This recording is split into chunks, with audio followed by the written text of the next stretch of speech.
रसखान का मन अटका है संसार के किसी रूप में, लेकिन आसक्त हृदय है। माने रसखान शाही परिवार के आदमी थे, लेकिन वो जिसमें उनका मन अटका था, कहते हैं एक बनिए का लड़का था, उसके रूप में उनका मन अटक गया। अब वो कहते हैं उसको देखने के लिए चौक पर खड़े हो जाएं, चौराहे पर खड़े हो जाएं, उनको ये भी याद नहीं रहे कि मैं शाही परिवार का आदमी हूँ, लोग क्या कहेंगे, संसार क्या कहेगा, सब भूल कर, सब सुध बुध खोकर बस वो उसको देखना चाहते हैं, एक बार उसकी झलक मिल जाए। ठाकुर जी को ऐसा आसक्त हृदय बड़ा प्रिय है। ठाकुर जी ने कहा भाई ये हृदय तो हमारे काम का है। और ऐसे ही बानक बन गया।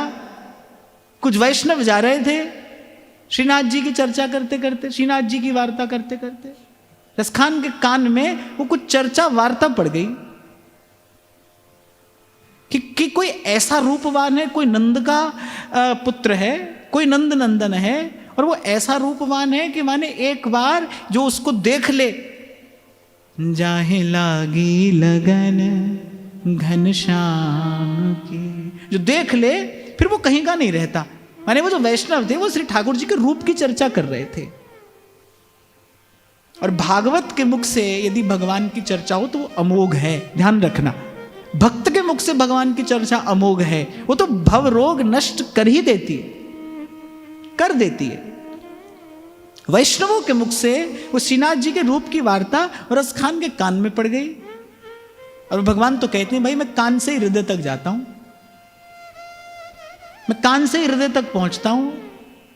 अब रसखान के मन में हुआ भाई ऐसा रूप देखना चाहिए, कोई रूप के ही रसिक हैं, वो तो रूप रसिक हैं। और कहते हैं कि उन वैष्णवों से विनती करने पर उन्होंने श्री गोवर्धन नाथ के चित्र का दर्शन कराया। अच्छा, ठाकुर जी का दर्शन अनेक अनेक प्रकार से हो सकता है। श्री ठाकुर जी आप तक अनेक प्रकार से आ सकते हैं। शब्द से भी आते हैं, गुरु शब्द से प्रभु को आप तक पहुंचाता है, शब्द से भी आते हैं, विचार से भी आते हैं, ग्रंथ के माध्यम से भी प्रभु आप तक आ सकते हैं। और फिर उन्होंने तो श्री गोवर्धन नाथ के उस अत्यंत दिव्य चित्र का दर्शन ही रसखान को करा दिया। आंखें चित्र का दर्शन कर रही हैं, कान चरित्र का श्रवण कर रहे हैं। वो चित्र का दर्शन और चरित्र का श्रवण जब दोनों एक साथ हुए तो बस वो रसखान का वो जो आसक्त हृदय था, जैसे बाबा बुल्ले शाह कहते हैं एथो पुटना ते एथे लाना, वो यहां से हटा। वो जो रूप बार बार देखकर मन प्रसन्न होता था, अब उस रूप से कहीं अधिक श्रेष्ठ क्या कहना। जाके चरण की परछाई देख कोटि कोटि मनोज रति सहित लुंठित हुए, ऐसा श्री कृष्ण का रूप, ऐसा प्रभु का रूप, ऐसा दर्शन। और कान से प्रभु की वो पवित्र वार्ता, वैष्णवों के मुख से वो भगवत कथा, वो रस, वो जब रसखान के हृदय में पहुंचा, रसखान तो रस के खाने ही हो गए। रसखान रस खाने ही हो गए। श्री ठाकुर जी ने रस के खाने ही बना दिया।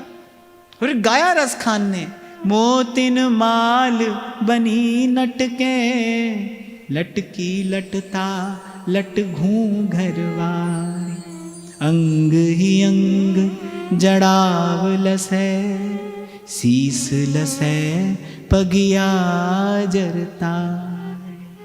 देखो इन रसिकों ने दर्शन किया है, ये देखते हैं। इन्होंने हंस की भांति प्रभु के रूप मान सरोवर में रहकर फिर मोती चुगे हैं। मोतिन माल बनी नटके, लटकी लटता लट घूंघरवारी, अंग ही अंग जड़ाव लसै, शीस लसै पगिया जरतारी। पूरन पुण्यन ते रस खान, जी मोहनी मूरत आए निहारी, चारों दिसान किले छवियान के, झांके झरोखे मैं बाके बिहारी, झांके झरोखे मैं बाके बिहारी। कभी अवसर मिला, श्री जी ने कृपा की तो हम रसखान जी की वाणी पर यहाँ थोड़ी चर्चा करेंगे। इतने सरस सवैया रसखान जी ने कहे कि किसी का भी हृदय एक बार तो कृष्ण रस में, उस श्याम रस में, उस प्रेम रस में डूब जाए। ऐसी रसखान जी की वाणी।